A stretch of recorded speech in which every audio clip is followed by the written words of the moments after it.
Secretario de Estado, Director General de Política Exterior, Subdirector General Jefe de la Unidad de Análisis y Previsión. Buenos días a todos y a todas.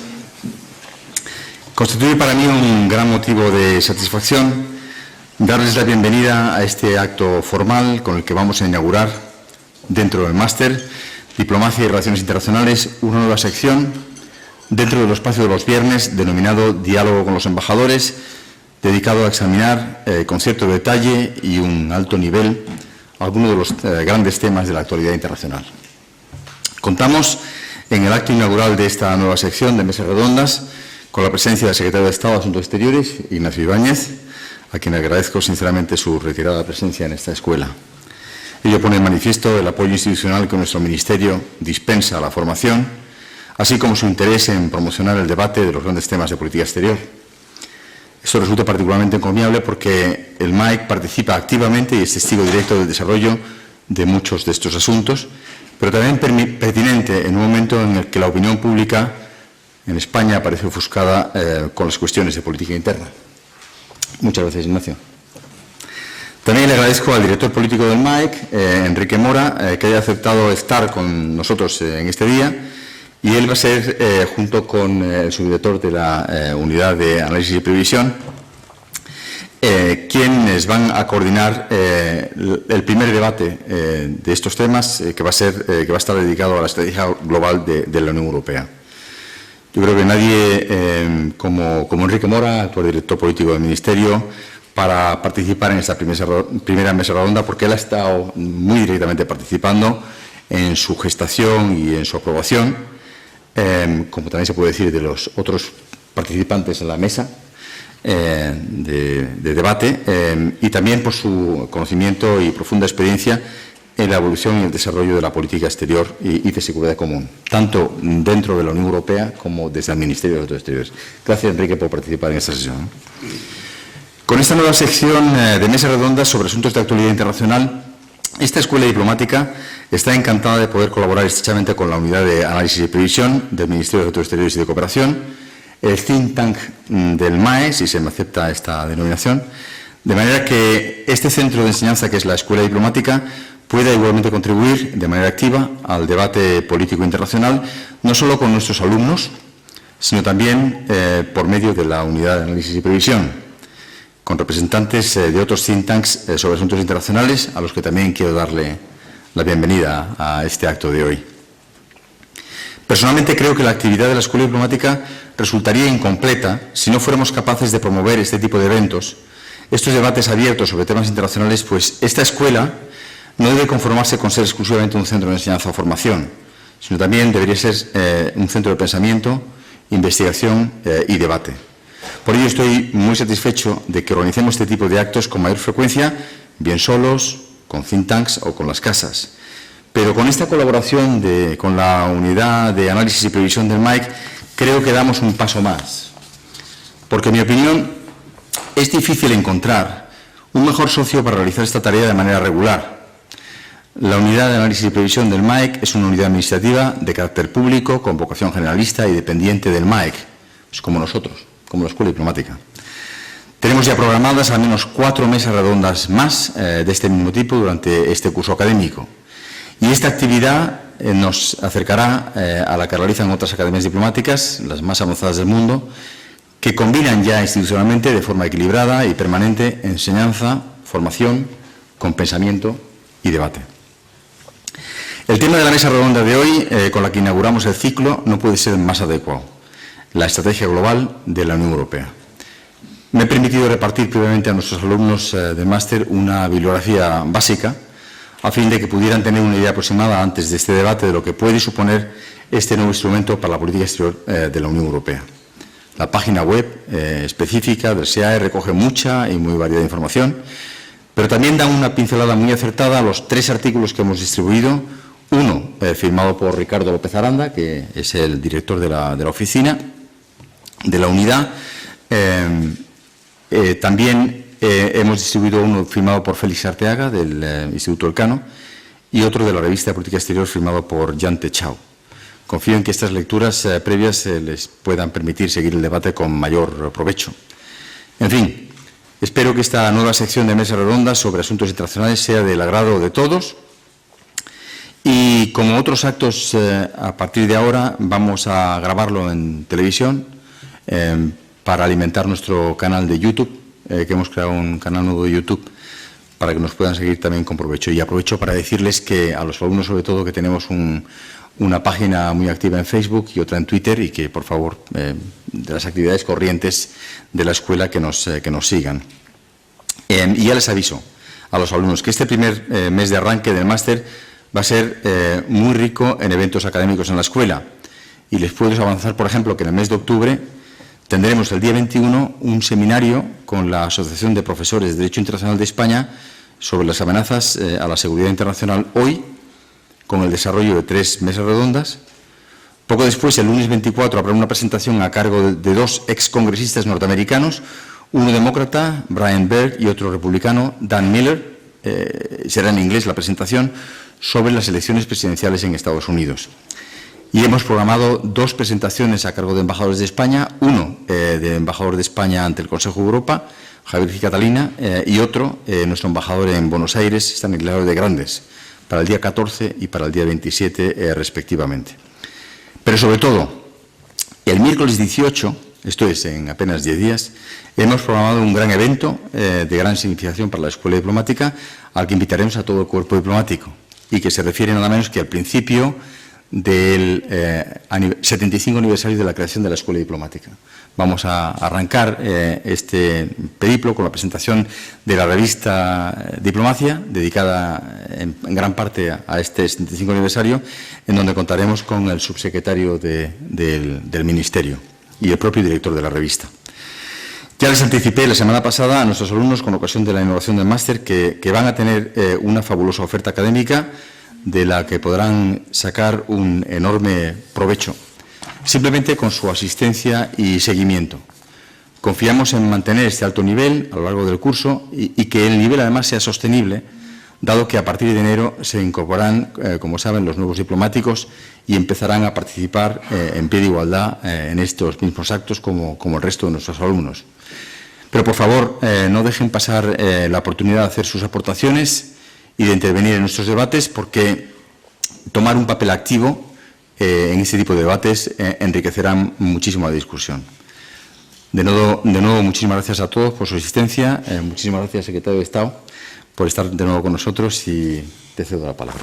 Embajador director de la Escuela Diplomática, director de Política Exterior del Ministerio, director de la Oficina de Análisis y Previsión, embajador, queridos amigos, la verdad es que para mí es un placer estar, como siempre, en la Escuela Diplomática. Lo digo cada vez que vengo aquí, pero es sincero y es de verdad. Pero en esta ocasión me alegra todavía más, porque yo creo que vamos a lanzar en el día de hoy algo que desde el Ministerio hemos querido que fuera una novedad, algo diferente a lo que hemos venido haciendo hasta ahora, pero que encaja muy bien en lo que ha sido un poco nuestra línea de trabajo en el seno del Ministerio desde el principio. En primer lugar, porque recoge el grandísimo esfuerzo que está haciendo el embajador director Enrique Viguera como director de la Escuela Diplomática, que es, además de, lógicamente, pues la primera función, o la función original de la Escuela Diplomática, que es formar a los diplomáticos españoles, seguir formándonos siempre, porque es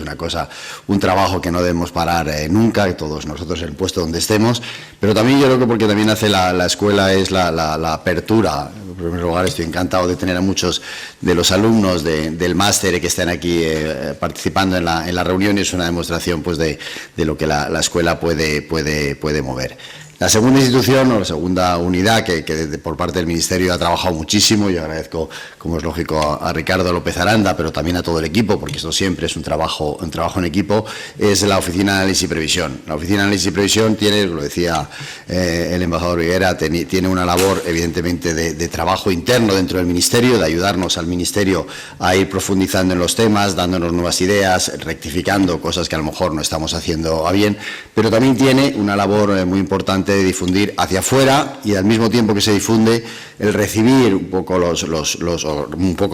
recibir los inputs de lo que es el conjunto de los centros de pensamiento en nuestro país, que son muchos, ricos y diversos, y de eso nutrir también, lógicamente, al servicio exterior, a la política exterior de nuestro país. Y en ese sentido, en ese maridaje que hemos pensado en esta actividad, la verdad es que cuando me lo presentaron como una idea, que ya estaba, lógicamente, bien ya elaborada, me pareció una idea magnífica. Y quizás el tercer elemento que hacía falta recoger en esta ecuación, pues era, lógicamente, a los centros de pensamiento. Y por lo que veo en el día de hoy ya tendremos unas personas, buenos representantes de estos centros de pensamientos. En las siguientes mesas vendrán otros de otros centros. Y yo creo que ese trabajo es muy importante, lo decía Enrique al principio en sus presentaciones. A veces en el debate político que vemos en los medios de comunicación, sobre todo quizás en televisión, menos en prensa escrita, allí el nivel esté un poco más, bastante más alto, pero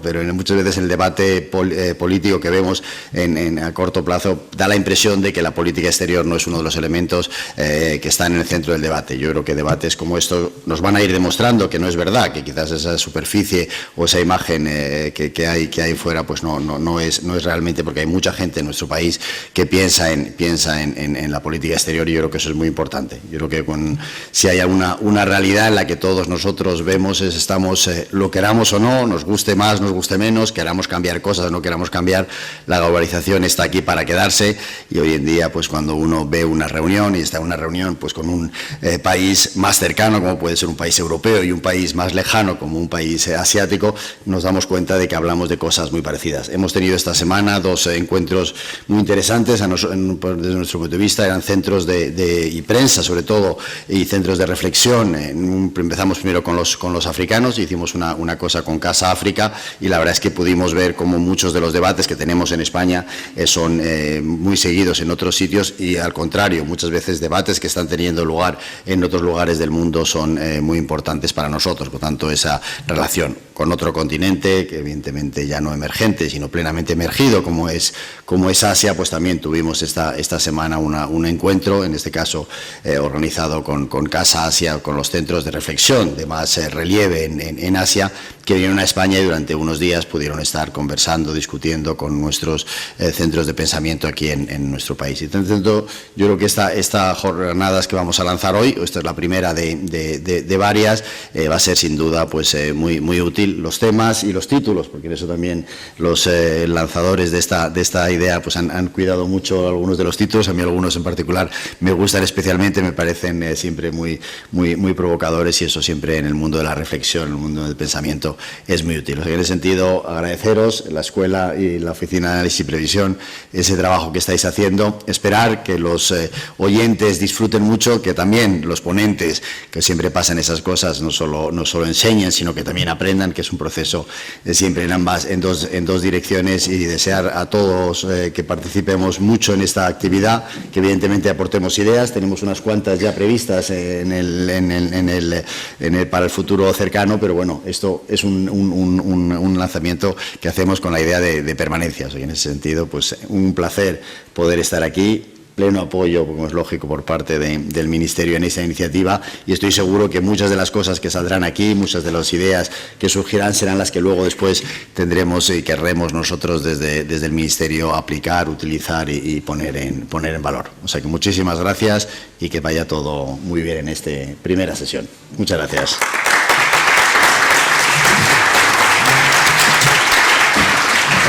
Muy bien, pues muchas gracias a todos por estar aquí. Quería agradecer a los participantes en esta mesa redonda que han aceptado nuestra invitación.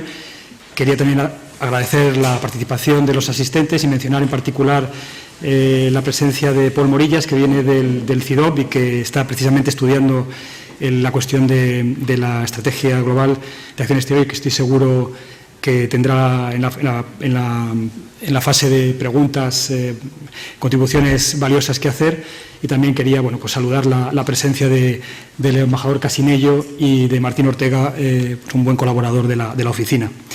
Bien, yendo a la mesa propiamente dicha, pues como digo, contamos con una serie de participantes que tienen mucho que aportar en este tema.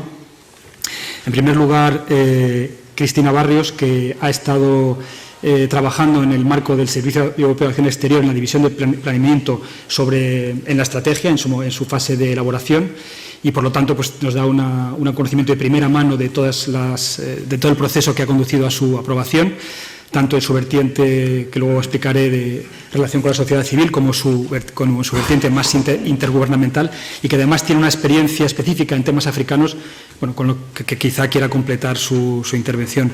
Contamos también con Cristina Manzano, que es la directora de ES Global, que es un medio de política exterior, de los únicos que hay en España y en español, y que nos puede contar cuál es la visión por parte de la sociedad civil de la estrategia, el impacto previsible y su posible repercusión en los medios de comunicación, y Enrique Mora, que ya se ha sido presentado, y yo completaría la presentación diciendo que además es la persona del Ministerio responsable de la aplicación de esta estrategia y, por lo tanto, quizás de lo más importante de la estrategia, como luego diré. Yo, además de ser director de la Oficina de Análisis y Previsión, para este caso concreto, para esta conferencia concreta, tengo la calificación de haber sido el punto de contacto español en el proceso de elaboración de la estrategia. En cada uno de los ministerios de Asuntos Exteriores hubo un punto focal que se dedicaba no a negociar, pero así seguir el proceso de elaboración. Ese papel me tocó a mí y en esa calidad me encuentro hoy aquí. Entonces, voy a iniciar yo la fase de intervenciones y luego los participantes intervendrán en el orden en que los he ido presentando. Y mi presentación, digamos, lo que pretende es dar una idea, una visión general que luego otros pues, podrán desarrollar desde el punto de vista de alguien que ha participado en ese proceso de elaboración. Las intervenciones deberían tener una duración de entre 10 y 15 minutos con objeto de, pues unos 12 minutos con objeto de permitir luego el debate, que espero que sea participativo e interactivo, como se dice ahora. Muy bien, pues ya empiezo mi intervención propiamente dicha, que cronometro para no pasarme, porque como he estado muy involucrado, pues quizá pueda tener cierta tendencia a decir demasiado en este tema. No, lo primero que hay que tener en cuenta al abordar esta estrategia es el contexto en que se produce. En junio de 2015, o mejor dicho, en noviembre de 2014, cuando llega la alta representante Mogherini a esta función, se encuentra con un contexto internacional complejo y con una Europa en que hay diferentes sensibilidades sobre temas diversos, y esto lo estoy diciendo diplomáticamente. Y ella, con mucho olfato político, ve la oportunidad de utilizar la estrategia o la elaboración de la estrategia como una manera de, por una parte, crear una narrativa común entre los Estados miembros, y por otra parte, un elemento que yo creo que es el primero que citaría, digamos, dentro de los conceptos básicos de la estrategia, que es lograr una estrategia integrada, en el sentido de desarrollar plenamente las previsiones del Tratado de Lisboa y conseguir que todas las políticas, todas las dimensiones exteriores de la acción exterior de la Unión vayan en la misma dirección, lo cual no es siempre fácil, dada la diversidad de marcos competenciales que existen en la Unión Europea. Este es el contexto que resumo mucho, pero que explica la iniciativa. Hay otro elemento contextual que surge después, que es muy importante para el desarrollo de la estrategia, que es la decisión por parte del Reino Unido de convocar un referéndum sobre su permanencia en la Unión Europea. Esto condiciona la elaboración de la estrategia, puesto que obliga a cierta, digamos, discreción en el manejo de las discusiones, pero también condiciona su visibilidad, en el sentido de que la estrategia, digamos, que ha sido un poco oscurecida por este acontecimiento cósmico, como a veces se presenta, que es la decisión del Reino Unido de salir de la Unión Europea. Bien, esto en cuanto al contexto. En cuanto a las fases en que se ha producido la aprobación de la estrategia, hay dos grandes momentos. En primer lugar, la aprobación del informe de revisión estratégica que lo precede, que se produce en junio de 2015 y que, digamos, lo que hace es descargar de la estrategia los elementos de descripción del entorno estratégico, que son una parte normalmente importante de un ejercicio de planificación estratégica. Por tanto, se trata de una descripción del mundo que deja a la estrategia propiamente dicha la prescripción sobre qué debe hacer la Unión Europea en este contexto internacional. En cuanto a la estrategia propiamente dicha, que se aprueba en junio de 2016, voy a hablar de dos grandes elementos. Digamos, el método, los grandes rasgos de la metodología para su elaboración y lo que yo considero que son las 5 opciones estratégicas de la estrategia, es decir, el contenido. En cuanto al método, en primer lugar hay que decir que es una estrategia que es responsabilidad de la alta representante.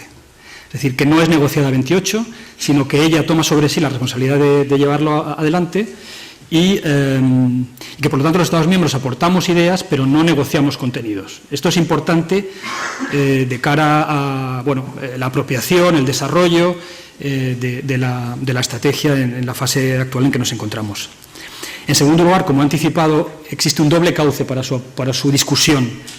El primer cauce es el de la sociedad civil. La alta representante ha querido que el proceso involucrar a la sociedad civil en su conjunto y para eso ha suscitado una serie de seminarios que han tenido lugar en todos los países de la Unión Europea sobre diferentes aspectos de la estrategia.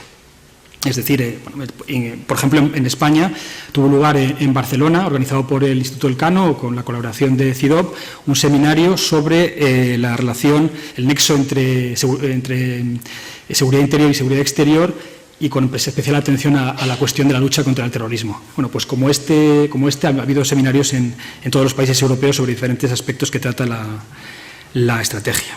El segundo cauce es el intergubernamental, al que ya me he referido al señalar que es intergubernamental, pero no es un marco negociador a 28. Es simplemente un marco en el que los Estados miembros hemos podido trasladar a la alta representante y a sus servicios, por ejemplo a Cristina, pues nuestra sensibilidad sobre los diferentes temas. Y ya entro en la parte del contenido de la estrategia, y esto ya es una sistematización completamente personal mía. Creo que son 5 opciones estratégicas de la estrategia global de acción exterior. En primer lugar, aunque la estrategia es global en el sentido de que es una estrategia de la Unión Europea para el mundo y que tiene un capítulo importante sobre gobernanza mundial, es una estrategia muy centrada en la vecindad. Porque hay causas para ello, es decir, hay un contexto de inestabilidad en la vecindad tanto oriental como meridional que hace que la estrategia parta de ahí, digamos, es un enfoque muy marcado por estas crisis cercanas. Por tanto, pues hay una suerte de priorización o graduación de los espacios geográficos. Empezaremos por los países candidatos, es decir, la ampliación, la vecindad tanto oriental como meridional, los espacios adyacentes a esta vecindad, la vecindad de la vecindad, como se ha dado en llamar, y la estrategia señala que tenemos que estar muy atentos a esta vecindad de la vecindad porque lo que les afecta a nuestros vecinos y lo que nos afecta a nuestros vecinos nos afecta a nosotros. Bueno, los espacios que van más allá, y ahí hay que hacer una mención especial a los Estados Unidos, que son identificados como un socio clave de la Unión Europea, y finalmente, y también el espacio latinoamericano aquí hay que mencionarlo, es recogido en la estrategia como un espacio por el que compartimos valores e intereses. Y finalmente una visión, digamos, del papel de la Unión Europea como actor global, en el que se recoge las ideas de la estrategia de 2003 de la Unión Europea como un apoyo al multilateralismo y a Naciones Unidas, pero quizá se abre un poco el enfoque hablando de gobernanza global y ampliando, digamos, el espectro de lo que antes se llamaba más bien multilateralismo. Sobre esto podemos volver más adelante. Por lo tanto, primera opción, la vecindad. La segunda opción estratégica sería la de la seguridad, la segunda opción de la estrategia. Se trata de una estrategia que, como decía, busca ser integradora de las diferentes dimensiones externas de la Unión, pero el hilo conductor de esta estrategia es la seguridad. tanto lo que es la política común de seguridad y defensa como otros elementos de la seguridad, como son la lucha contra el terrorismo, la ciberseguridad, la seguridad energética o lo que llama la estrategia la comunicación estratégica. A este respecto hay dos conceptos que me gustaría mencionar literalmente, bueno, casi literalmente, que son muy importantes en el esquema conceptual de la estrategia, que son, primero, el concepto de resiliencia y, en segundo lugar, el concepto de autonomía estratégica. La resiliencia es un concepto que permea toda la estrategia y que viene a significar la capacidad de los estados y las sociedades para reformarse, soportar y recuperarse de crisis internas e internacionales, pero no es una mera capacidad de supervivencia o de adaptación, puesto que también se dice que esta capacidad debe partir de la existencia de un nivel mínimo de democracia, de prevalencia del Estado de Derecho y de desarrollo sostenible. Por ejemplo, en la sistemática de la estrategia, un Estado totalitario es por definición frágil.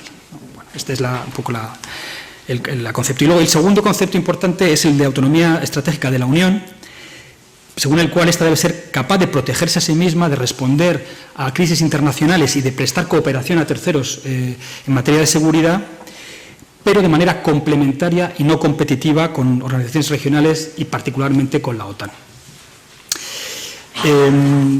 Bien, lo dejo ahí y podemos volver sobre este tema más tarde. La tercera opción estratégica, desde mi punto de vista, sería que la estrategia, aunque algo tímidamente, no puede ser de otra manera, no es solo una estrategia externa, sino que, dado el vínculo entre las políticas internas y las políticas externas, hay una más o menos explícita agenda interna dentro de la estrategia. Esto se ve en temas como la inmigración, la lucha contra el terrorismo, las amenazas híbridas, la lucha contra el crimen organizado, la seguridad energética o la comunicación estratégica. En cada una de estas cuestiones requieren, para ser eficaces externamente, una coordinación que hacen los Estados miembros en un campo que es tradicionalmente interno, ¿no? Ya sea desde la cooperación en materia de inteligencia, las interconexiones energéticas en la cuestión de la energía o la preservación de una empresa independiente, tanto dentro y fuera de la Unión Europea, y de respuestas, en el caso de la comunicación estratégica, de respuestas veraces a mensajes que tienen una finalidad política, ¿no? Bien, la cuarta opción estratégica sería, yo diría que teórica o semántica, en el sentido de que la estrategia parte de los intereses de los ciudadanos y de la Unión como tal, y pone mucho énfasis en esto, pero enseguida dice que los intereses de la Unión y sus valores van de la mano. Es decir, que intereses y valores constituyen un falso dilema en la sistemática de la estrategia. La razón por la cual se justifica esta insistencia en los intereses en esta estrategia, que quizá choca con planteamientos anteriores de la Unión Europea, es precisamente con objeto de que, dada el contexto internacional en que se encuentra la Unión, se trata de demostrar a los... Bueno, y una cierta percepción, acertada o no, de crisis o de falta de base o de aceptación por parte de los ciudadanos europeos de las instituciones de la Unión, pues se trata de dar como respuesta el mensaje de que la Unión Europea es útil, que es capaz de responder a intereses concretos tanto de los ciudadanos como de sus Estados miembros. Como digo, finalmente se demuestra que es una opción realmente teórica porque los valores de la Unión forman parte de sus intereses. Y finalmente, yo diría que la quinta opción estratégica es la flexibilidad. En toda la estrategia se percibe una voluntad de adaptación al contexto, a la situación. Y yo daría dos ejemplos concretos que son, por una parte, la opción que hace la estrategia de desear colaborar con organizaciones internacionales terceras, pero muy rápidamente la estrategia lo cualifica siempre que redunde en interés de la Unión y de sus ciudadanos, siempre que ello sea eficaz y pueda redundar en resultados, ¿no? Es decir, flexibilidad y pragmatismo están íntimamente ligados, y eso me permite enlazar con otro de los conceptos básicos que se encuentra inscrito en el corazón conceptual de la estrategia, que es el principio de pragmatismo basado en principios, según el cual, como he dicho, la estrategia parte de los intereses de la Unión, pero sin renunciar a la aspiración idealista de ir hacia un mundo mejor. Bueno, pues se combinan estos dos elementos. Bien, esta flexibilidad, este pragmatismo, también se puede ver en un elemento interno que es la propia organización de la Unión. Y con esto, bueno, voy a citarlo muy brevemente y si acaso alguien está interesado puede saberlo más. Pero digamos que frente a un enfoque puramente institucional, la estrategia abre, yo creo que por primera vez en un documento oficial, la vía a cooperaciones informales dentro del Consejo de Estados miembros o de ministros de asuntos exteriores que puedan avanzar más en ciertas áreas o puedan, digamos, ayudar al alto representante en ciertas áreas, siempre bajo el control del alto representante y del Consejo. Bien, esto plantea una tensión, digamos, entre una visión más institucional de la Unión y una versión más informal y de hecho, bueno, pues con este planteamiento quizá la estrategia se adapta a una realidad que uno puede valorar de distinta manera. Puede hacer una valoración positiva en el sentido de que se es más flexible y se es más capacidad de adaptarse, pero también se puede considerar que de alguna manera este tipo de constelaciones pueden acabar erosionando la legitimidad de las instituciones como tales. Bueno, lo dejo aquí, como digo, habrá tiempo de debatir. Simplemente quería concluir que es un documento muy largo, digamos, denso y que en buena medida, en mi opinión, su potencialidad dependerá mucho de lo que los Estados miembros quieren hacer con ella. Presenta una panoplia de elementos muy importantes, en particular en materia de política común de seguridad y defensa, pero al fin y al cabo esto depende de la voluntad de los Estados de llevar adelante esta labor. Y sin más, dentro de mi tiempo, le cedo la palabra a Cristina Barrios para que nos cuente su experiencia personal sobre ello. Muchas gracias.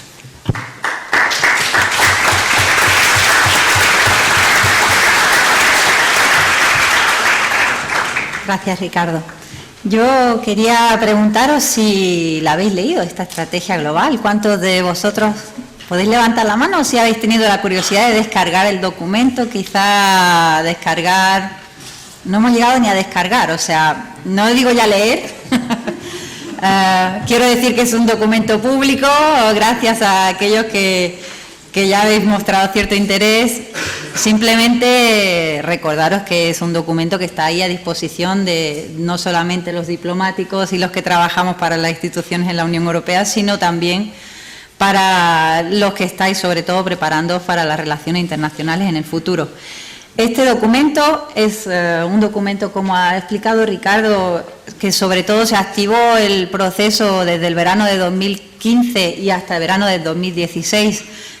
Tuvimos unos meses muy activos en los que se estuvo redactando, consultando, llevando a cabo este proceso y ahora es cuando estamos en la fase realmente interesante de ver cómo se va a llevar a cabo, se va a implementar.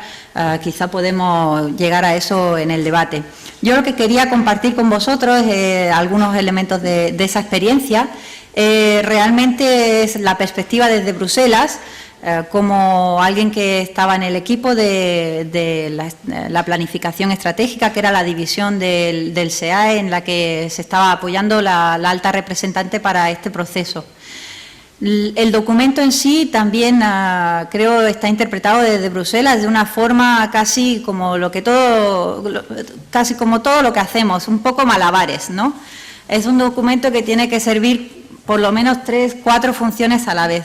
Por una parte es un documento que tiene que servir para los que hacen la política exterior, o sea, Estados miembros, a nivel de las instituciones en el SEAE, pero no solo, y también es un documento público, está a disposición, ha sido comentado por think tanks, ha sido comentado en la prensa, a la vez es un documento político, en el sentido de que vosotros conocéis los primeros ministros, los presidentes, ellos no leen documentos de 50, 60 páginas, no tienen tiempo,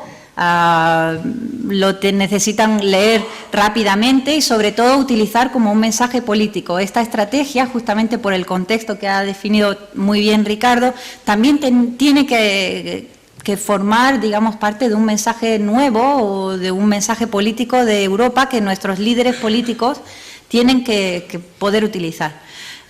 Otra utilización o otro potencial uso de este documento igual sería incluso la investigación, el ver cómo ha evolucionado el papel de la Unión Europea. Aquí yo, quizá para el debate, y porque estamos en un centro también con esa parte académica, creo que es muy interesante ver cómo se está haciendo la política exterior en la Unión Europea después del Tratado de Lisboa. Si comparáis lo que se hizo en 2003 con la estrategia de seguridad y lo que se ha hecho como proceso en este tratado, que digamos con el Tratado de Lisboa, me parece muy interesante para ver cómo la Unión Europea realmente se está dotando de formas que ya no es la negociación estricta, sino un campo en el que se traslada la sensibilidad, como muy diplomáticamente ha dicho Ricardo, pero que desde Bruselas se percibía muy claramente como intereses de Estados miembros que había que defender, que la estrategia debía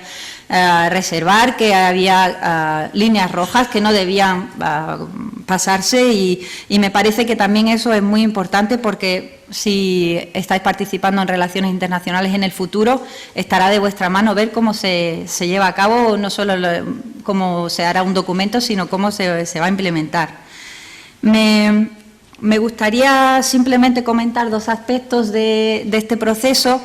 Algunos los ha apuntado ya Ricardo y quiero insistir que desde Bruselas también se veía esta perspectiva. El papel de la alta representante es, digamos, central aquí. Esta es su estrategia en el sentido de que tanto para proponer y para crear como para responsabilidad, asumirla, comérsela con patatas si se la tiene que comer, ha sido una estrategia muy política y en el contexto en el que estábamos, que era muy delicado. La alta representante ha sido quien ha llevado realmente de la mano de Estados miembros que la han apoyado esos cambios de los que ha hablado Ricardo y que son realmente muy significativos. Una estrategia europea que se atreve a hablar de intereses y no solo de que la Unión Europea, los pajaritos están volando, el mundo es muy bonito, el poder normativo de la Unión Europea es de Venus, mientras que Estados Unidos era de Marte. Todo esto que eran debates académicos que ponían la Unión Europea en un papel que claramente la alta representante no compartía y que ha decidido poner en la mesa un documento de realpolitik, prácticamente realista, aunque de pragmatismo y de principios como se ha mencionado.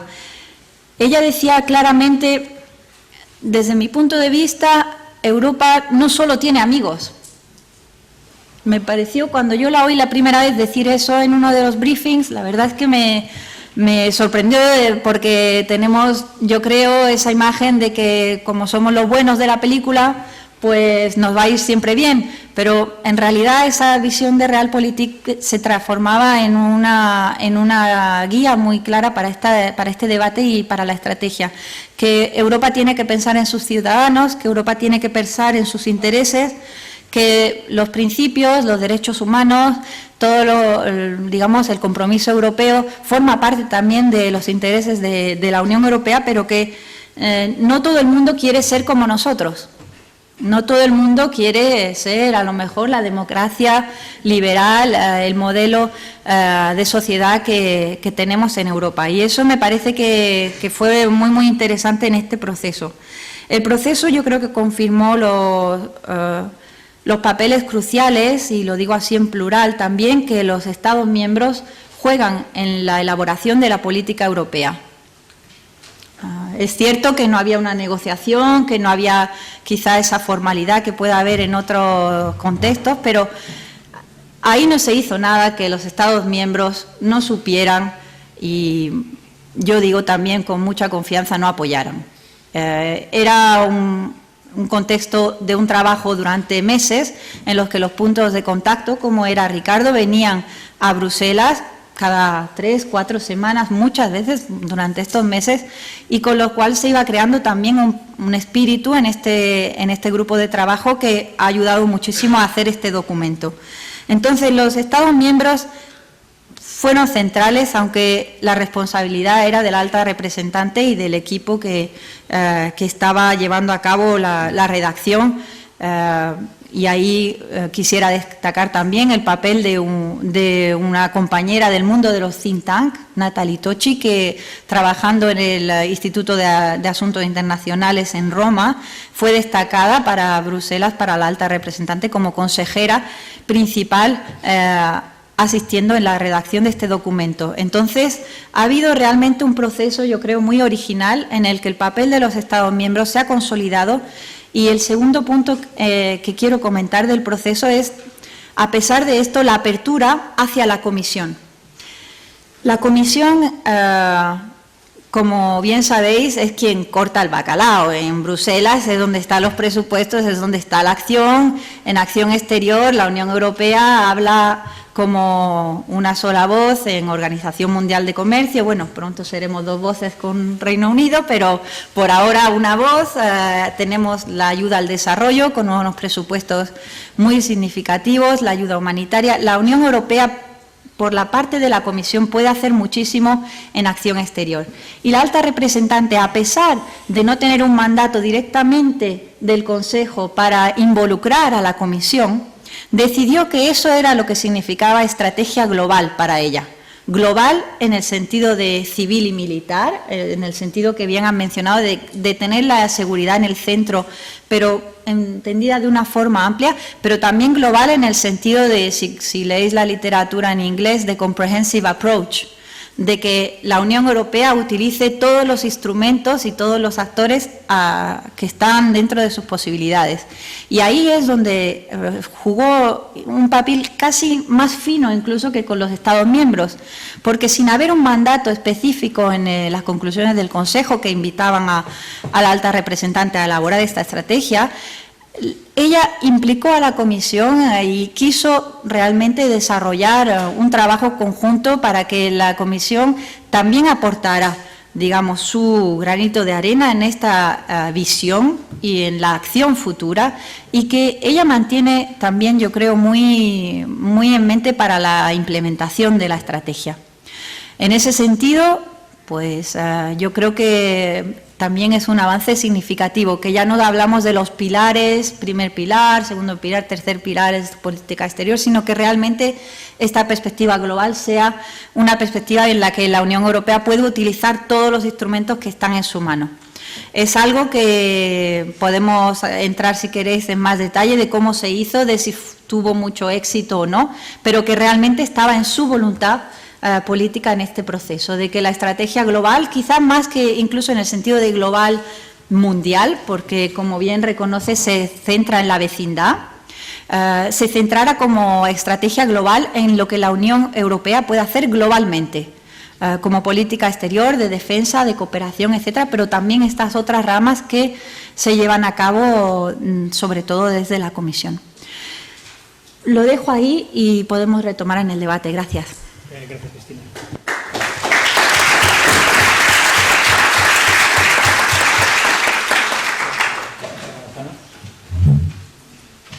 Muchas gracias, es un placer estar aquí con vosotros. Gracias, Ricardo, por la invitación.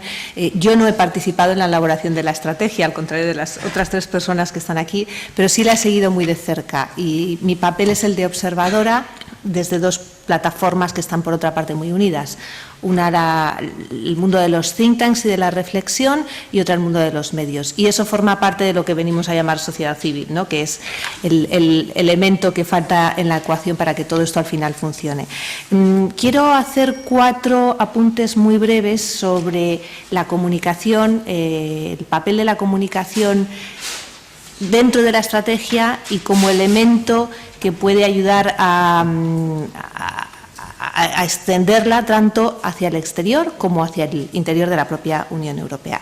Y lo primero que quiero hacer es darle el valor a lo que un documento de este tipo siempre supone.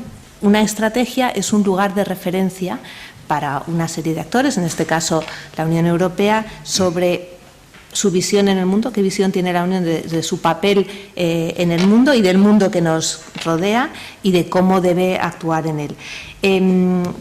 Pero como se ha mencionado anteriormente, no dejan de estar muy presentes los ciudadanos en todo este ejercicio. Al final, la estrategia y la Unión lo que debe hacer es servir a los intereses de los ciudadanos de la Unión Europea, con lo cual el poder trasladar primero, ¿qué entendemos por esos intereses? Segundo, ¿cómo se piensa llegar a ellos, a cubrirlos?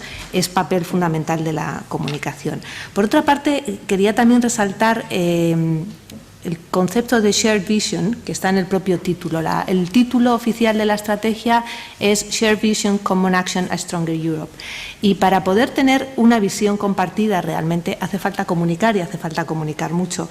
Y quiero volver a insistir en lo que se ha comentado en el papel del proceso de cómo se ha elaborado esta estrategia.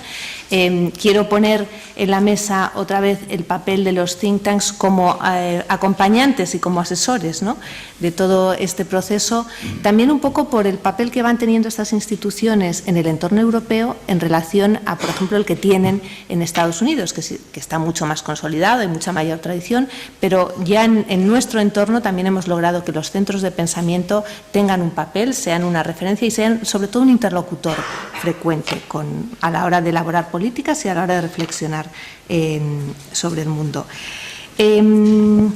Esto es lo que tiene de comunicación hacia afuera. Luego retomaré algunos puntos.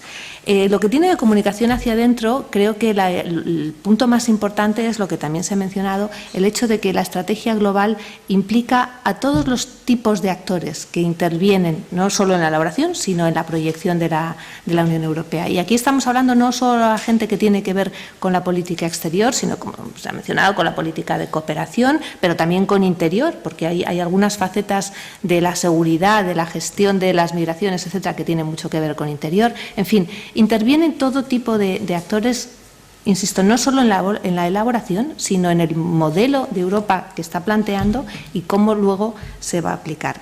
Esa coordinación va a ser esencial, sobre todo para poder llevarla a la práctica, sospecho, ¿no?, que es en lo que luego vais a tener que trabajar muchos.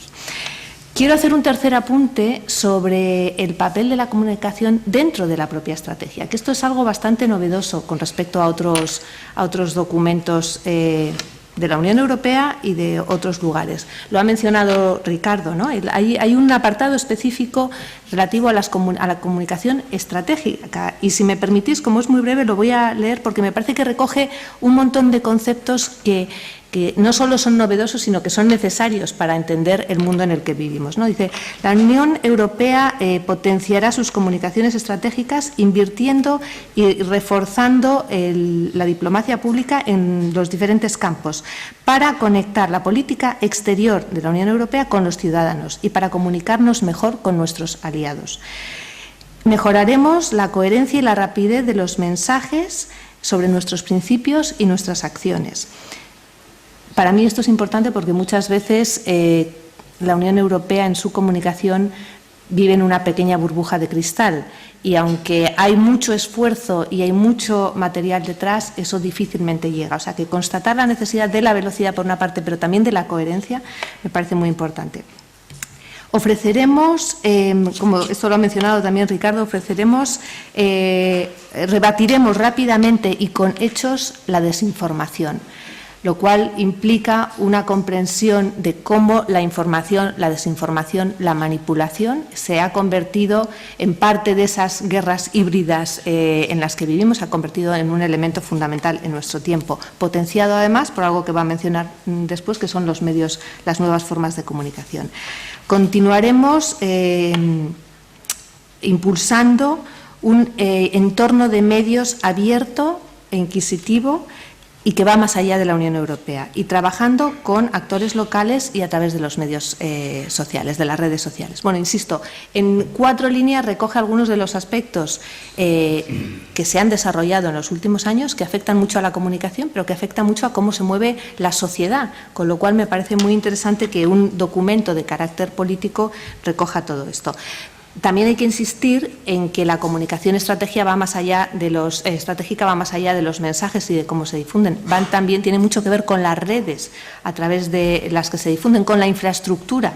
Insisto, esto ya no estoy hablando solamente de medios, sino estoy hablando de las redes físicas y satelitales que lo permiten. Y también aparecen en varios lugares de la estrategia la mención a la necesidad de potenciarlas, invertir en innovación, pero también de defenderlas con todas las capacidades.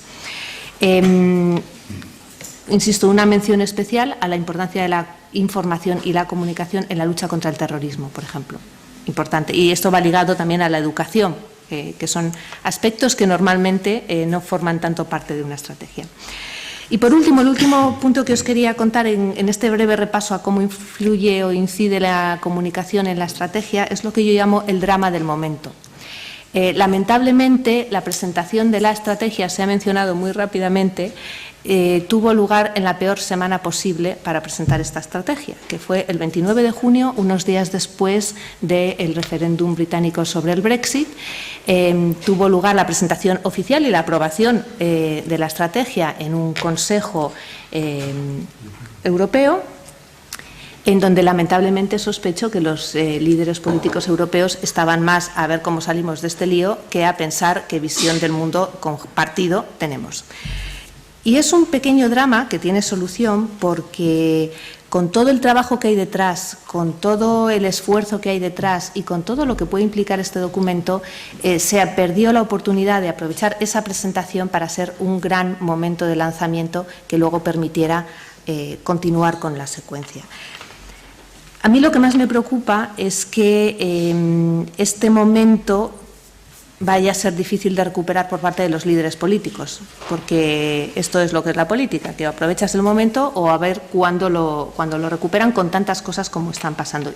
Insisto, creo que no es imposible, pero fue una pena. Fue una pena. Sé que en los días justo posteriores al referéndum, Cristina, tú estabas allí, hubo discusiones sobre si retrasamos la presentación. De hecho, el Consejo se dedicó al Brexit, más que hubo la presentación, por supuesto, pero el Consejo se dedicó al Brexit, se debatió y finalmente se decidió presentarla ese día. Sospecho que tiene que ver como con otras cosas. No vamos a dejar que nos secuestren nuestra agenda, pero insisto, en términos puros de comunicación y de su impacto sobre la opinión pública, fue una oportunidad perdida para realmente lanzarla. ¿Esto cómo llega a la sociedad? Pues evidentemente a partir de múltiples niveles, o de 3 niveles sobre todo. Uno es el de los propios políticos. Como digo, ahora mismo tenemos que recuperar el que los políticos y los mandatarios, quiero decir, tenemos que recuperar a los líderes nacionales para que asuman la estrategia como propia y la vayan lanzando y la vayan introduciendo en sociedad en el momento en que vean. Como se ha comentado al principio, es un momento malo también para España. Va a ser difícil en estas próximas semanas, incluso meses, que nuestros mandatarios puedan estar concentrados en esto, pero bueno, no hay que dejar de pedirlo y de reclamarlo. El segundo nivel es el del debate, el de los centros de reflexión, el de los expertos, etcétera, y ahí la comunidad está totalmente volcada a ella, o sea, no hay ninguna duda, y creo que es una muy buena noticia, porque ellos son los que hacen muchas veces de correa de transmisión. Si no tenemos al mandatario, que tiene otras muchas cosas en las que pensar, por lo menos toda esta comunidad, que ya es muy grande y como decía, cada vez tiene un papel más relevante en el debate, en la reflexión y en la transmisión, pues ahí sí que estamos. Pero sinceramente es muy difícil, y siempre ha sido muy difícil, que esto llegue a la opinión pública. Y es precisamente uno de los grandes déficits de la Unión Europea. Vuelvo a decir, tiene toneladas de información, no sé cuántas millones de páginas web puede haber, todo está disponible para los ciudadanos. Nos está costando mucho que los ciudadanos hagan el esfuerzo de ir ahí, a tratar de entender, comprender, etcétera. Se ha instalado en el imaginario colectivo que todo lo que viene de la Unión Europea es aburrido, tecnocrático, burocrático y tiene muy poco que ver con lo que realmente nos afecta. Y como sabemos, es todo lo contrario. Insisto, nos está costando que vayan, pero también nos está costando lanzar esos mensajes que van calando en las ideas, que van metiendo conceptos que al final es lo que conforma nuestra visión del mundo y las acciones que nos tienen que llevar a ello. Por eso yo creo que sería muy interesante en la aplicación y en la implementación. Ahora se está ya debatiendo la necesidad de desarrollar una estrategia de seguridad que complemente esta, igual que existe en muchos otros lugares. Habrá otros documentos y otras herramientas que permitan ir viendo cómo esto se aplica paso a paso.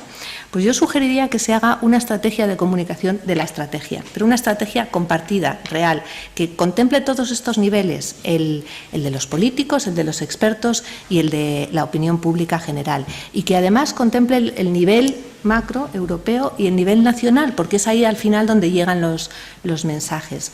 Y sugeriría además salir de la presentación de la estrategia, que insisto, al final no deja de ser un documento muy para expertos, aunque debo decir que se lee muy bien, ¿no? O sea, no tiene un lenguaje farragoso, etcétera, etcétera, pero bueno, es difícil que un ciudadano vaya a las 60 páginas de la estrategia y se elijan aquellos conceptos en donde realmente la Unión Europea quiere tener un valor diferencial. Habéis mencionado antes el concepto de resiliencia, ¿no? Que yo lo destaco siempre porque es un concepto que sale de las ciencias naturales, que se ha puesto de moda en los últimos años, pero que en el fondo refleja muy bien esa necesidad de adaptarnos, de consolidar, etcétera. Y aparece en varios sitios en la estrategia. Bueno, pues a lo mejor hay que elegir ese, o a lo mejor hay que elegir el de la comunicación estratégica, o no sé, cualquiera. No me voy a meter ahora en ese análisis, pero sería interesante elegir 2, 3 conceptos que sean fáciles de trasladar a la opinión pública europea en su conjunto y que con esos niveles de comunicación nos permita hacer entender a los ciudadanos la importancia que tiene el papel global de la Unión Europea, una Europa más fuerte para un mundo cada vez más complicado. Muchas gracias.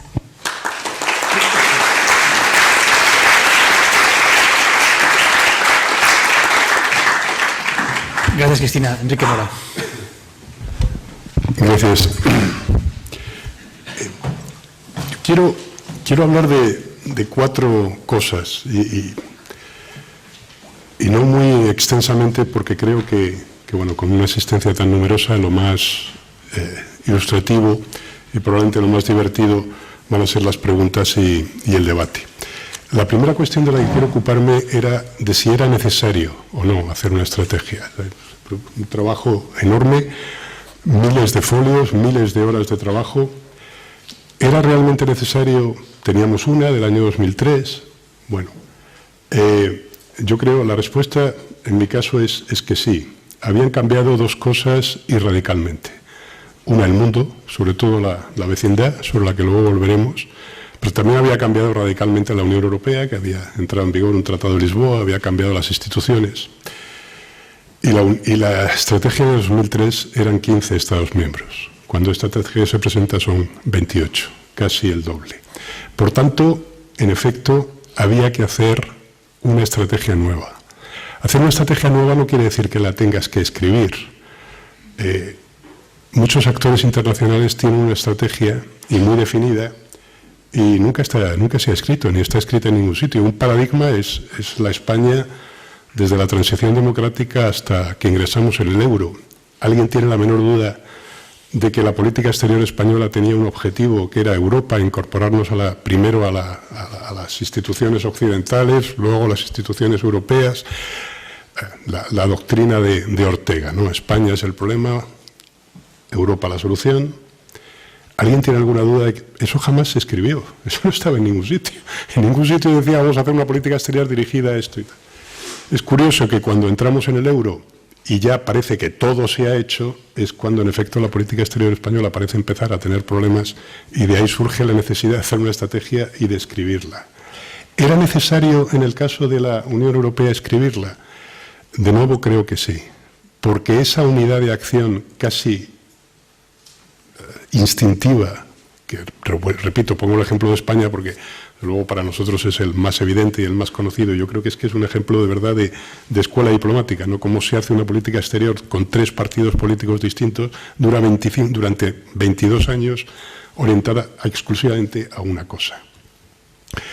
¿Era necesario escribirla? Sí, no existe ese automatismo en la Unión Europea, no existe esa unidad de principio, no existe ni siquiera esa unidad de pensamiento. Es interesante, como ha señalado Cristina, que se llame una visión compartida. El título es un auténtico excusatio non petita. Una visión compartida, una acción común, una Europa más fuerte. Bueno, el título que recoge son 3 ideales y tarde o temprano los ideales son objetivos.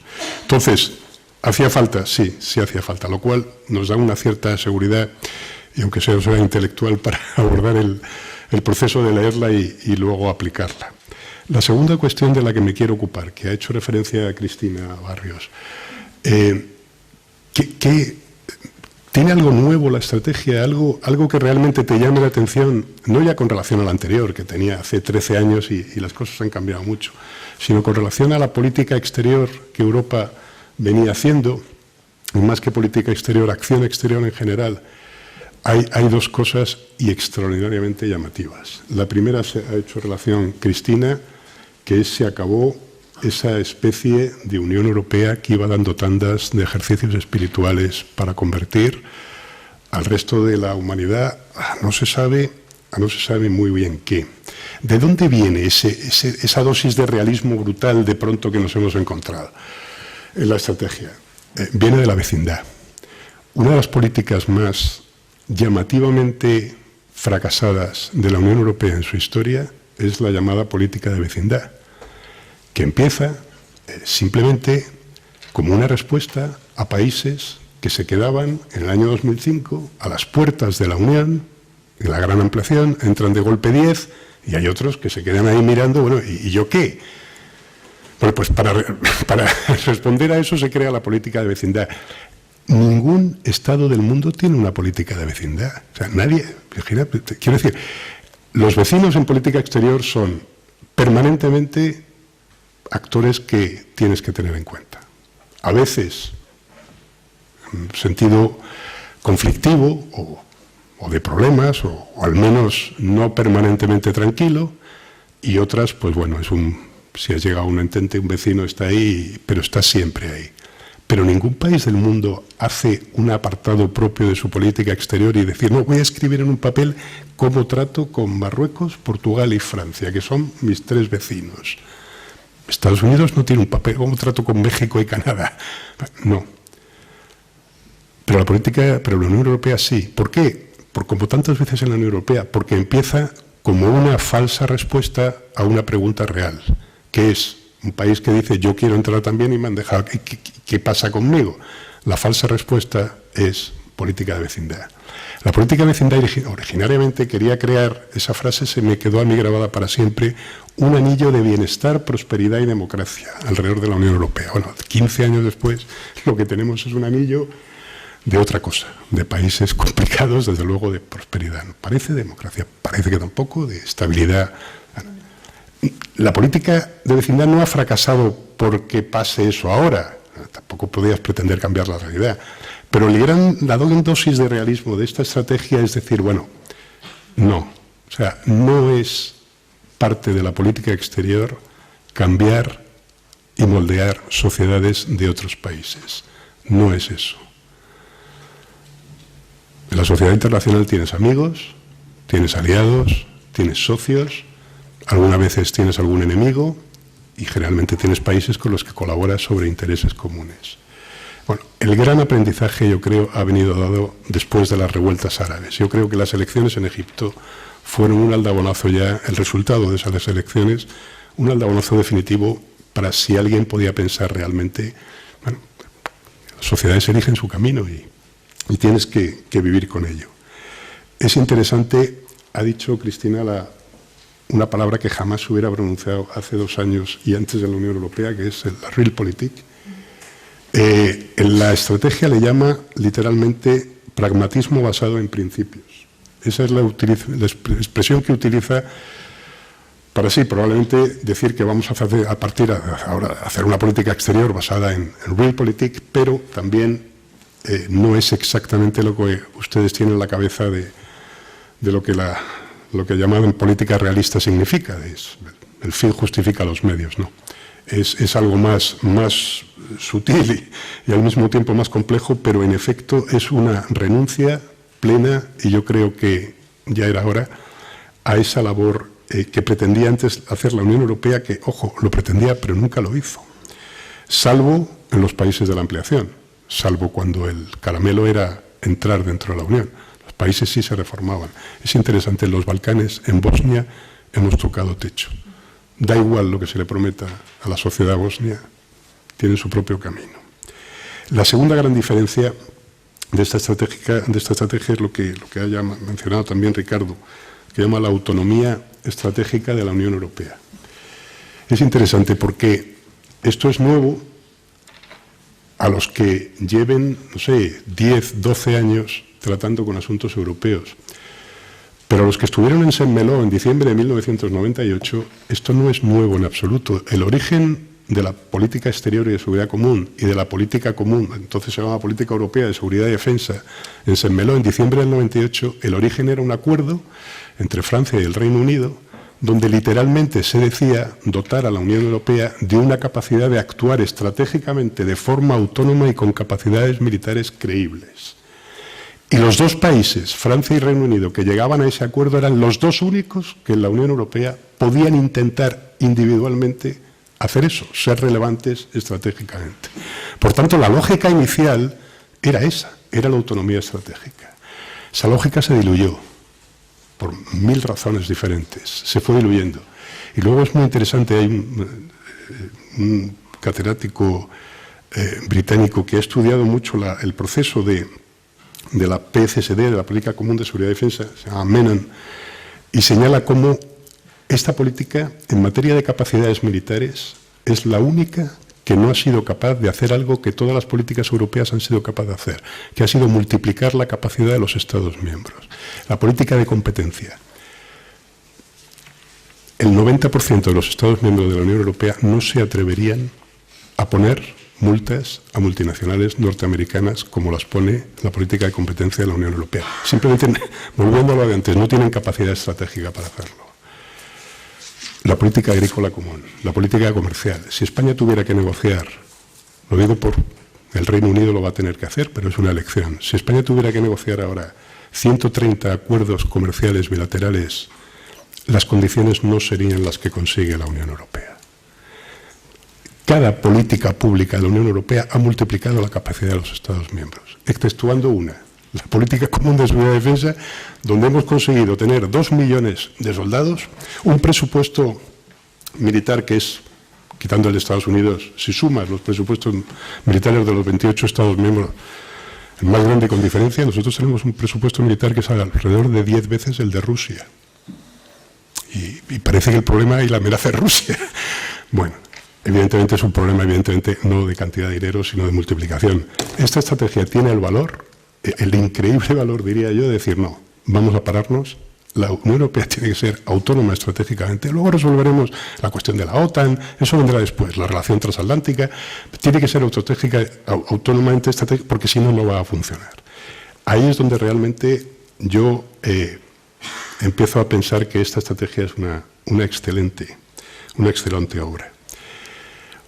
Tercer punto que quería hablar, uno que, sobre todo en tiempos de crisis, se acuerda uno siempre, la legitimación de la Unión Europea. Una estrategia como esta no podía pasar sin hablar de cómo se legitima la Unión Europea. Y yo creo que ahí se ha cometido un error. La Unión Europea es una construcción de élites, por tanto no se puede legitimar por lo único que se legitiman las democracias, que es por la identidad. Pregunta por qué Eslovenia es Eslovenia y tiene ese sistema político y es independiente, porque hay una identidad nacional eslovena. La Unión Europea no ha tenido, a pesar de 30 o 40 años de intentos y es global, ha hecho lo que ha podido en ese aspecto, no hay una identidad europea ciudadana como tal. ¿Cómo te legitimas si eres una creación de élites? Si la gente no se siente reflejada su identidad en eso, te legitimas por el resultado. Entonces, en el año 50 y tanto, 60, los años 60, 70, te legitimas por la paz, has conseguido la paz entre Francia y Alemania. Cuando vienen mal dadas en los años 70 y sobre todo a principios de los 80 las economías colapsan, te justificas por la economía, Europa se reforma, se hace un mercado único, la economía empieza a crecer y la justificación es clara, la Unión Europea se vive mejor, es más próspera.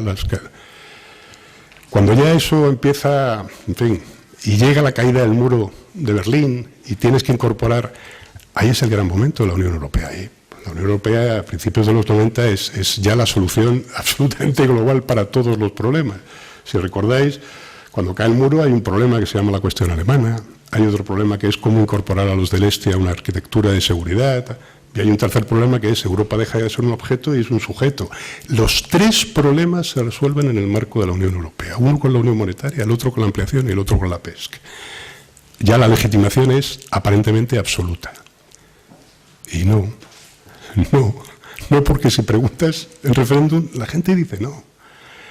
¿Cuál es el último intento de legitimación? El que recoge la estrategia, que no es nuevo, empieza ya en la crisis económica, 2008-2010. La idea es muy básica. El mundo exterior es hostil, la globalización es...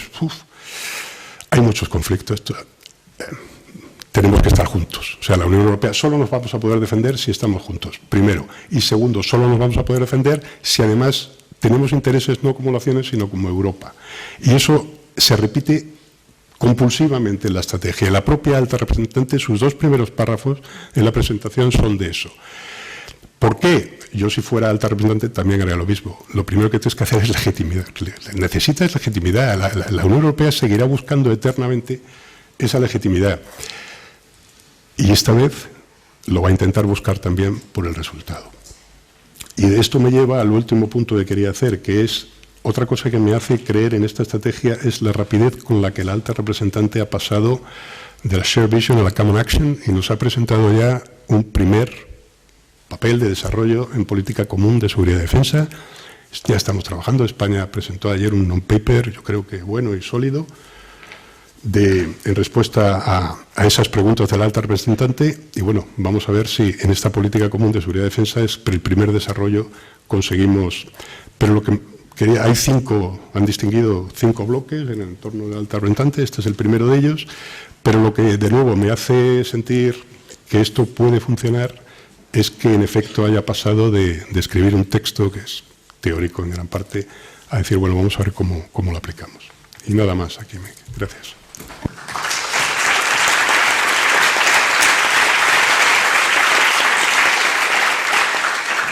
Muchas gracias, Enrique. Pues pasamos a las preguntas.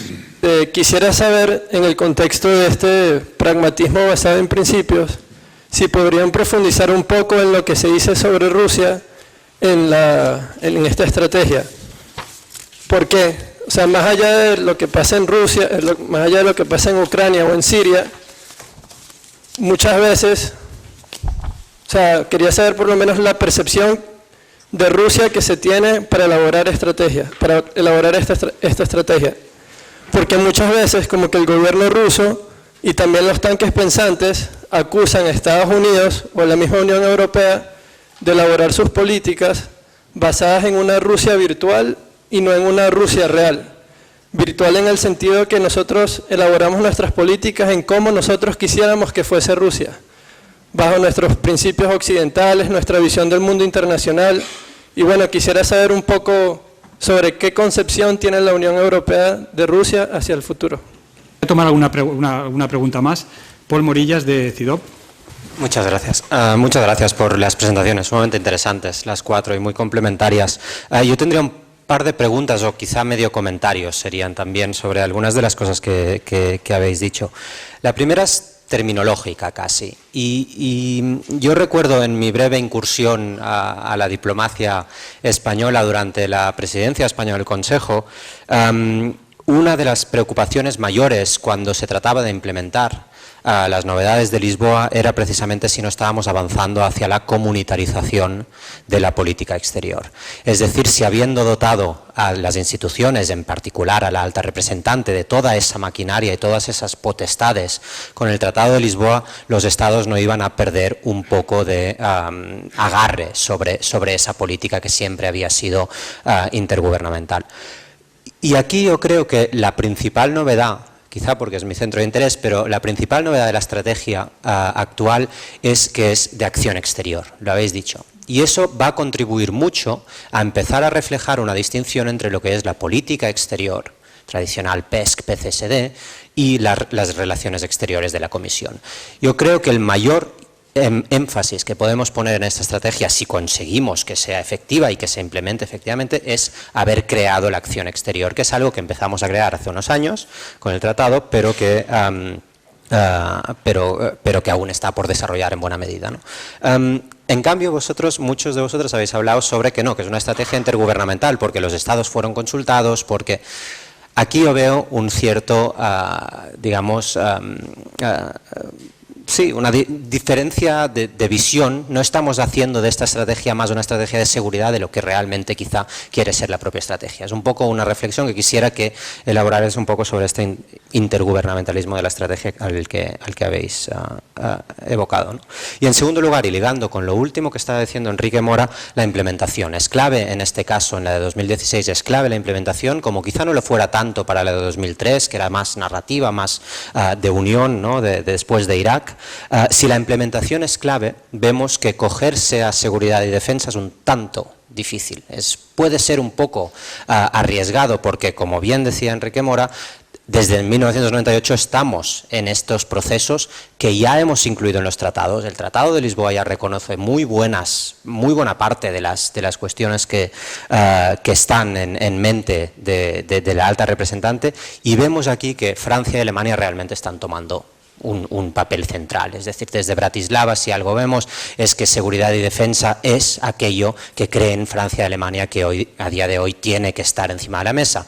Es terrorismo, es, digamos, la inestabilidad en la vecindad. Entonces, empezar a implementar la estrategia por seguridad y defensa es la mejor receta para asegurar su éxito, o quizá nos encontremos con un problema de incapacidad de dar respuesta a esas cuestiones, cuando en principio son de las que más importan a los ciudadanos, como es lógico. Y muchas gracias y perdón por la extensión. Rusia. La estrategia dedica un párrafo a Rusia y empieza llamándole reto clave estratégico. Bueno, todas las estrategias, y se lo puedo asegurar porque he participado en unas cuantas, en una parte de ellas son esclavas de la actualidad, de qué está sucediendo. Y en el caso de esta estrategia se ha escrito en un momento de la agresión rusa sobre Ucrania, de la anexión de Crimea, y de que Rusia se revela como eso, como un reto estratégico clave. Esta estrategia no recoge una solución para las relaciones de la Unión Europea con Rusia, entre otras cosas porque todavía no la hay. Históricamente, desde que cae el muro de Berlín, Rusia queda como un Estado independiente, propio. La Unión Europea trató de desarrollar una política de inspiración profundamente alemana, porque era en realidad una continuación de la Ostpolitik, pero era una política que tenía pleno sentido. Era una especie de acuerdo donde la Unión Europea modernizaba a Rusia en el sentido económico de la palabra. Rusia es un país cuya estructura económica incluso hoy sigue siendo muy parecida a la estructura, salvo industrias muy particulares como defensa y poco más, sigue siendo muy parecida a la estructura de un país de commodities, de productos básicos. Entonces, el acuerdo era evidente: inversiones de la Unión Europea grandes, fuertes en Rusia para modernizar el tejido industrial ruso, y a cambio de eso, lo que Rusia tenía que poner de su parte era, en primer lugar, un sistema jurídico, un Estado de Derecho como el nuestro, pero por razones muy primitivas, era aunque solo fuera para asegurar las inversiones, las cuantiosas inversiones. A partir de esa instauración de un Estado de Derecho, donde tú inviertes en un país, imagina, de inversión en los Estados Unidos, que no te tienes que preocupar del cambio regulatorio, la ley es la que es y va a seguir siendo, y Rusia no era así. Entonces, ese poner en marcha un Estado de Derecho, la idea terminará permeando en una sociedad civil más fuerte, en unas instituciones más responsables ante la sociedad, llamémosle una evolución hacia una forma más democrática. Ese era el acuerdo. Bueno, eso fracasa. Fracasa cuando es evidente que el régimen ruso no está dispuesto a cumplir su parte del acuerdo. Y cuando eso fracasa, aparte, bueno, pasan al cabo de unos años, hay ya un comportamiento más asertivo de Rusia en el exterior y lo que llamamos es a la situación que tenemos ahora. Y una de las grandes preguntas ahora es cómo podemos recomponer las relaciones con Rusia. ¿Cómo podemos? Rusia es el mayor vecino de la Unión Europea y es un actor estratégico. Bueno, quiero decir, no puedes, frases como se han dicho estos años de aislar a Rusia, vamos a aislar a un sexto de la tierra emergida, si es que es metafísicamente imposible, de un miembro permanente del Consejo de Seguridad, no. Hay que llegar a una nueva relación. Pero desde luego esta estrategia no da la solución ni tampoco ahora hay una idea clara. Lo que puedo completar sobre Rusia, Luis, es que para nosotros preparando este tema fue una de las cuestiones que preparábamos antes del examen, ¿no? Antes de que empezara a debatirse los textos con Estados miembros pensábamos, si se van a pelear en algo va a ser en Rusia. Y en realidad no. Eso es muy interesante también porque muestra que a pesar de que haya entre los 28 políticas o opiniones divergentes o desacuerdos, en realidad no fue, y yo creo que Ricardo también puede mencionar quizás su experiencia, pero para algunos de nosotros fue realmente una sorpresa, pero en realidad no nos tenía que sorprender tanto porque hay esta idea de que, bueno, Rusia está ahí y Europa está aquí, hay que encontrar una forma. Quizá no se desarrolla mucho la política dentro de la estrategia, quizá es solamente una fachada, pero hoy en día también las fachadas en diplomacia tienen mucho valor y para la Unión Europea la posibilidad de plantar esta postura, si no unida íntimamente y con una estrategia muy clara y detallada, por lo menos de no mostrar desacuerdo respecto de Rusia en una estrategia pública y en una proyección política, me parece que es muy, muy importante. Partiendo de mi experiencia, claro, en el grupo de puntos focales, a pesar de que algunos lo planteamos, la Comisión no participó. Las relaciones que hayan tenido con la Comisión se han tenido en bilateral y, por lo tanto, están fuera de nuestro conocimiento y no sabemos hasta qué punto ha influido en la elaboración de la estrategia. Pero lo que sí puedo decir es que la estrategia se la encarga el Consejo Europeo a la alta representante, no a la vicepresidenta de la Comisión, y que el Colegio de Comisarios no aprueba la estrategia, sino que es informado de ella en un momento. Es decir, que esto está efectivamente, se puede decir desde un punto de vista, si quieres, jurídico, luego ya pues, puedo opinar, pero desde un punto de vista jurídico está claramente en el campo intergubernamental de la PESC. Y luego ya entrando en materia, bueno, mi lectura de la estrategia es que se tratan otras dimensiones de la acción exterior, incluida la cooperación, que es del ámbito comunitario, incluido el comercio, pero siempre en función de una preocupación de seguridad, que es la preocupación central de la estrategia. En el mundo del deber ser, pues sí, probablemente ojalá contáramos con una estrategia completamente comprensiva, como se dice en neolengua, o integrada, pero lo que estamos es, digamos, un paso más cerca de eso, pero no exactamente en eso. Esa es mi opinión sobre este tema.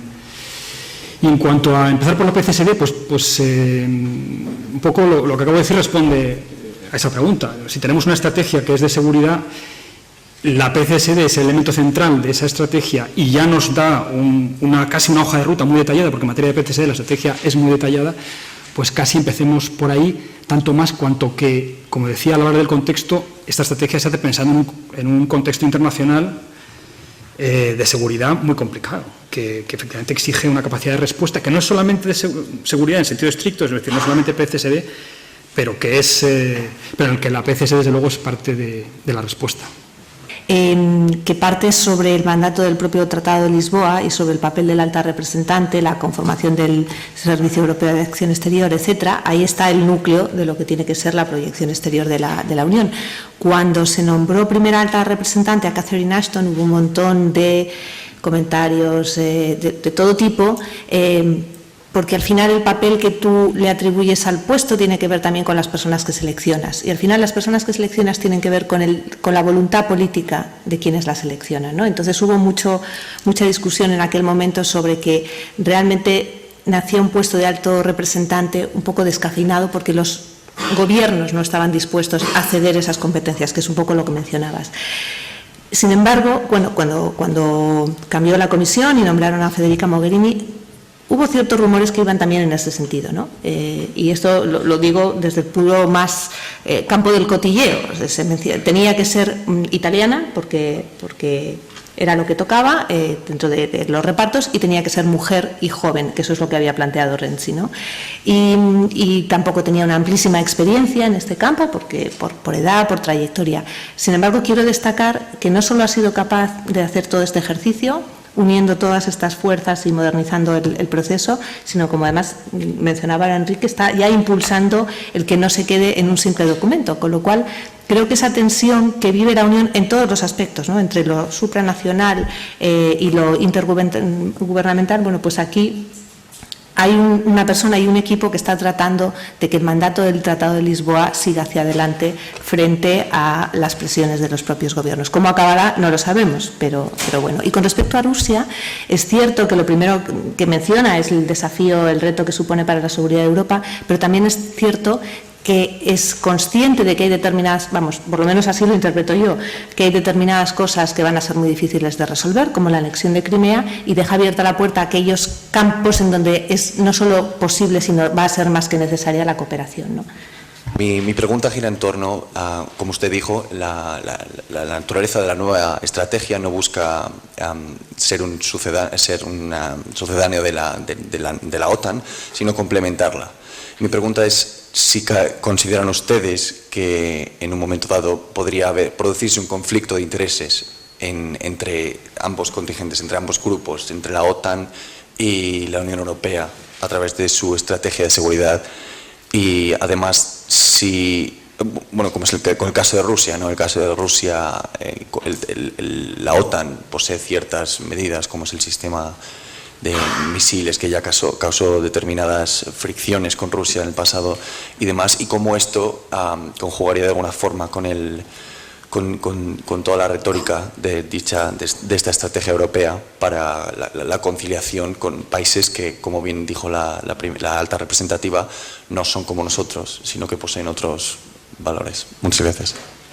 En mi caso tengo dos breves preguntas. La primera es, me sorprendió mucho en el inicio de la estrategia que el alta representante hable directamente de que la Unión Europea está en crisis, en varias crisis. Es como que menciona que hay varios temas complicados, y en ese sentido quisiera saber qué tan fácil o difícil fue en la construcción de esta estrategia reconocer que hay varias amenazas a lo que sería la Unión Europea. Eso por una parte.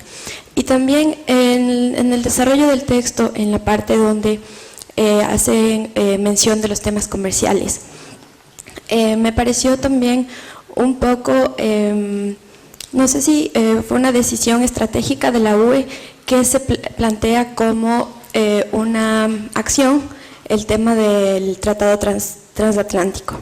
Entonces se menciona claramente que está sobre la mesa el Tratado Transatlántico, el CETA con Canadá, y en este sentido es también, quisiera recoger la intervención de Enrique Mora en el sentido de que es una construcción de élites la UE, y a veces en estos últimos tiempos hemos visto cómo la ciudadanía ha criticado mucho las negociaciones de estos tratados de libre comercio. Entonces esa es mi cuestión, ¿qué tan fácil o qué tan difícil fue poner esto, plantearlo en la estrategia? Gracias. La OTAN y la Unión Europea, porque es una cuestión recurrente desde que se crea la política común de seguridad y defensa, desde Senmeló que hablaba antes, desde ahí es una cuestión recurrente el tratar de ver conflictos o incompatibilidades entre la OTAN y la Unión Europea. es interesante, por ejemplo, la primera vez que la Unión Europea lanza una operación militar autónoma, lo hace allá por el año 2003, una operación se llama Artemis, en la República Democrática del Congo. Operación militar autónoma quería decir que la Unión Europea lo hacía con un cuartel general propio, en este caso era cuartel general francés en Mont-Valérien, y con fuerzas propias y capacidades propias. Bueno, hubo numerosas gestiones de nuestros amigos norteamericanos para que no se hiciera así. Por tanto, la percepción de que hay conflicto entre la OTAN y la Unión Europea la tiene incluso quien tiene la información y la capacidad de análisis, que son los gobiernos europeos y el gobierno norteamericano. Voy a decir cuál es la posición de España, que yo creo que España lo tiene bastante claro y lo hemos tenido siempre muy claro, y por supuesto no hay ni incompatibilidad ni crisis, ni conflicto. La OTAN es una organización de defensa colectiva, punto. Ni más, ni por Dios, ni menos. Ni menos quiero decir que mañana España puede tener que ir a una guerra, españoles pueden tener que morir porque alguien dentro de la OTAN invoca el artículo 5. Es una organización de defensa colectiva. Si el territorio de la OTAN es atacado, España responderá como un socio aliado y como un aliado fiel. Eso es la OTAN. Eso.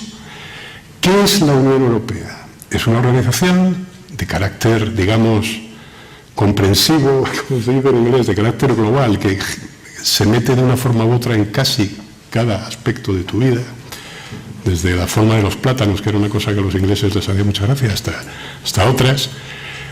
Lo que la Unión Europea representa es una comunidad de valores en un continente determinado, que está geográficamente en un sitio muy preciso y que por tanto tiene intereses y valores.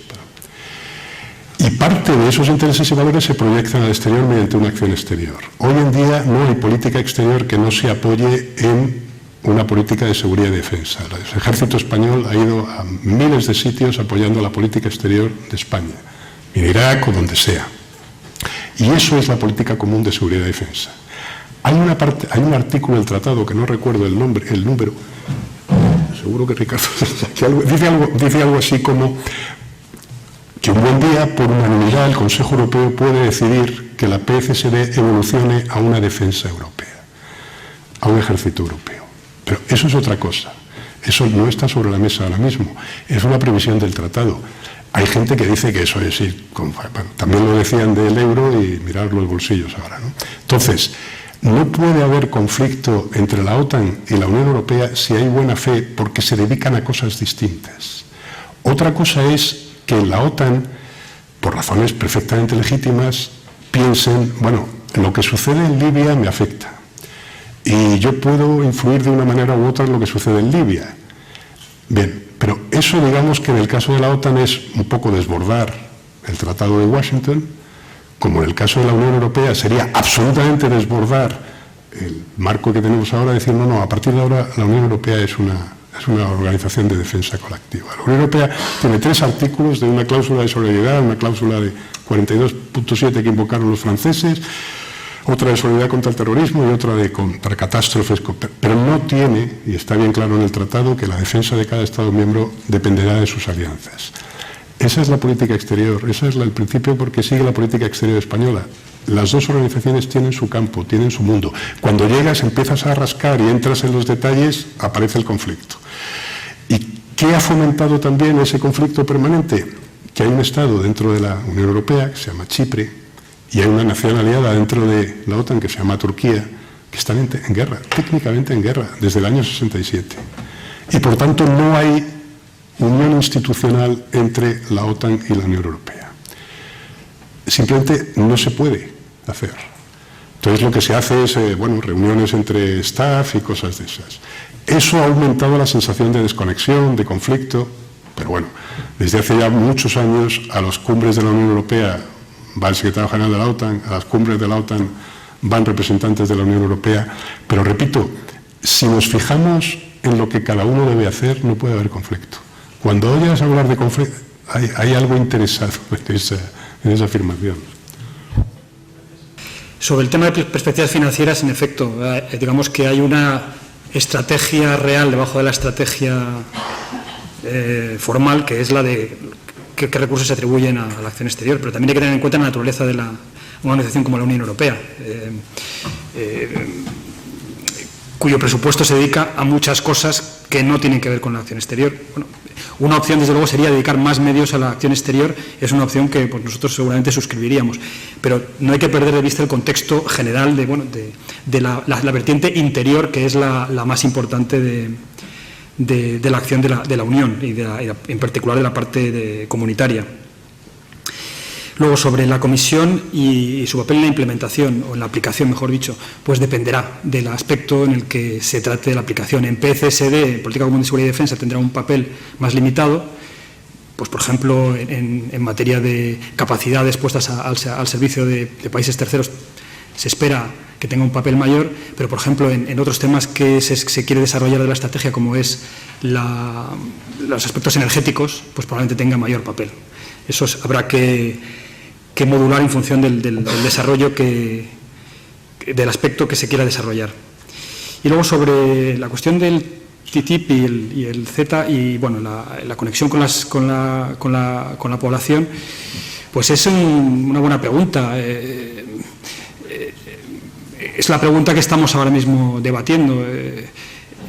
Este diálogo que hay ahora no siempre es fácil entre élites y público, y en qué medida este público está motivado por las verdaderas cuestiones que se plantean o por otras cuestiones que van más allá de las cuestiones que se plantean, ¿no? En qué medida se mezclan temas como el miedo a la inmigración, el miedo a culturas distintas con temas que no están realmente conectados con esos temas. No es fácil, y de hecho pues es el debate en el que estamos ahora, intentar dar respuestas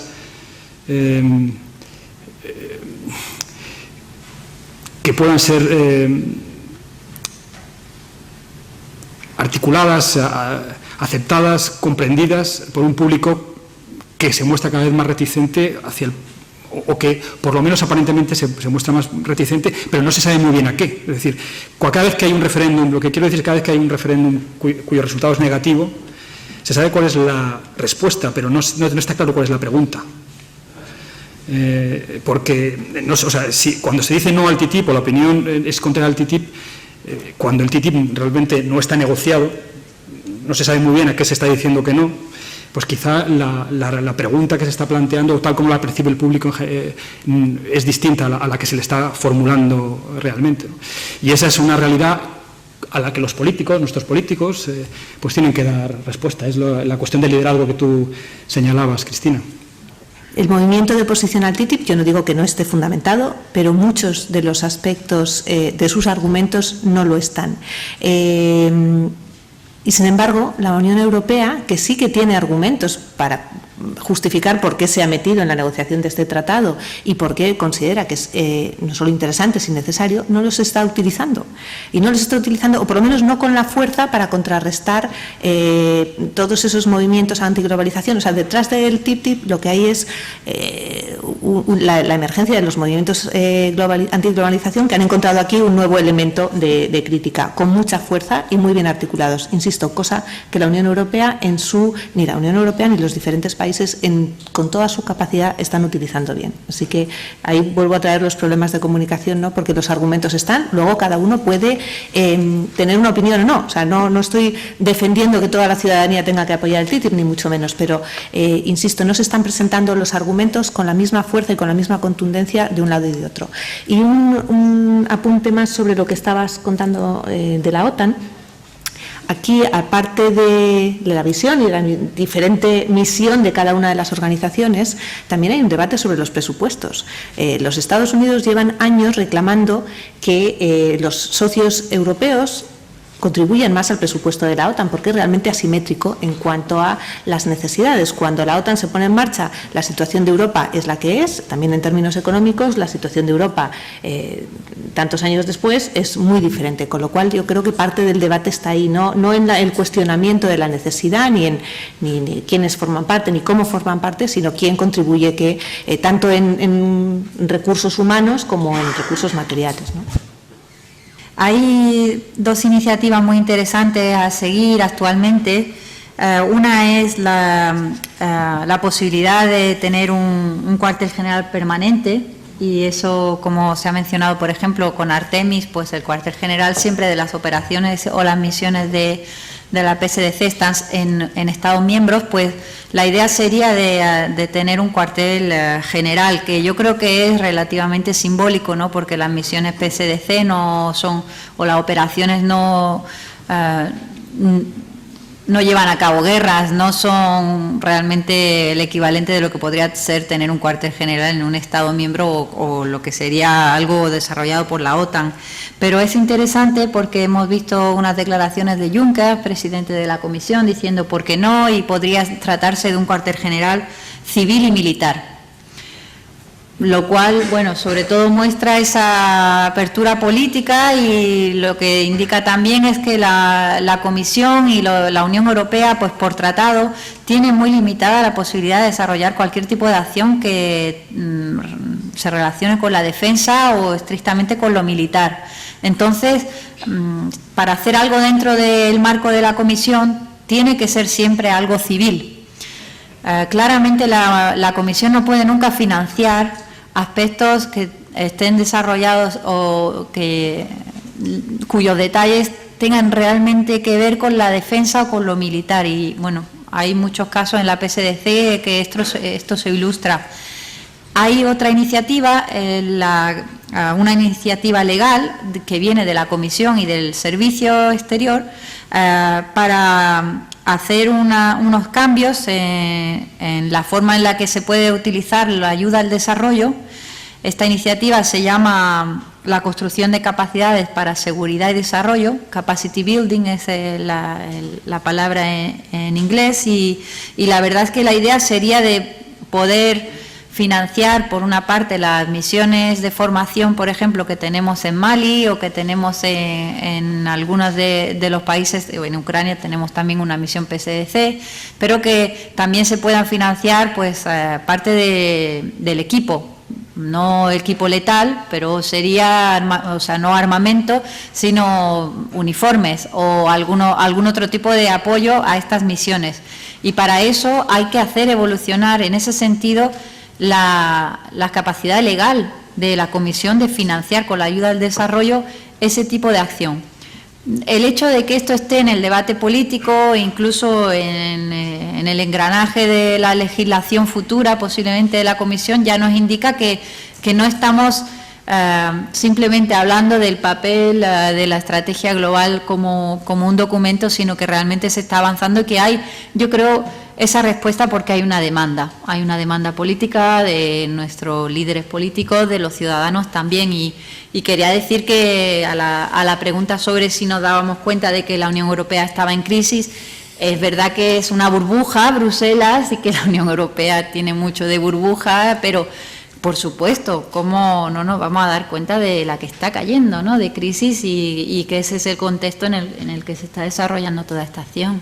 Gracias. Había una pregunta sobre Rusia del fondo que no hemos contestado. Vamos a intentar hacer un pequeño ejercicio, que es intentar comprender al otro. Vamos a intentar ponernos en su lugar. Es un buen ejercicio cuando haces política exterior. Cuando cae el muro y la frase bonita es Europa se reunifica, hay una serie de principios latentes en el nuevo sistema de seguridad europeo. Algunos de ellos se recogen en un documento que se llamaba Carta de París para una nueva Europa, que es un intento de puesta al día del Acta Final de Helsinki después de la caída del muro. Pero no se recogen tal y como, dos de ellos al menos los voy a proponer yo ahora. Un principio de ese sistema es que cada Estado tiene libertad, autonomía, soberanía para elegir sus propias alianzas militares, comerciales, diplomáticas, del tipo que sea. Así de sencillo. Cada Estado a partir de ahora, porque no era el sistema anterior, no era el sistema del Pacto de Varsovia. Ese es un principio. Otro, ese más o menos está escrito en un papel de la entonces CESTE también, que eran las conclusiones de una reunión que hubo en Copenhague, sobre la dimensión humana de la CESTE. Estoy hablando de la prehistoria, además yo era joven entonces, por eso. Bueno, el segundo principio es, lo que pase en el sistema político interno de un país de este sistema de Estados europeos me afecta. Me afecta porque ya he aprendido, y lo he aprendido en mi propia carne, que cuando la democracia no funciona, cuando llegamos incluso a una dictadura ya abierta, se producen situaciones de inestabilidad, y todo el sistema se hace inestable. Bueno, Rusia no acepta esos dos principios. Pero repito, vamos a intentar ponernos en un lugar del otro, porque Rusia es un país formado por gente muy preparada, muy inteligente, que tienen una visión del mundo. Desde mucho antes de que muchos países europeos nacieran o existieran, ya había gente en Moscú, en San Petersburgo, que tiene una idea del mundo. Entonces, Rusia no acepta esos dos principios. ¿Por qué no los acepta? Bueno, miramos la historia de Rusia. Periódicamente era invadida. Nunca llegaban hasta Moscú, pero bueno, si no era Napoleón, pues era Hitler. Y si no era Hitler, era sus amigos del sur, como ellos les llaman, los mongoles y demás. La experiencia rusa es lo que llaman los técnicos la profundidad estratégica. Moscú se salva si la invasión empieza desde más atrás. Y eso ha llevado obsesivamente a Rusia a crear esa especie de permanente...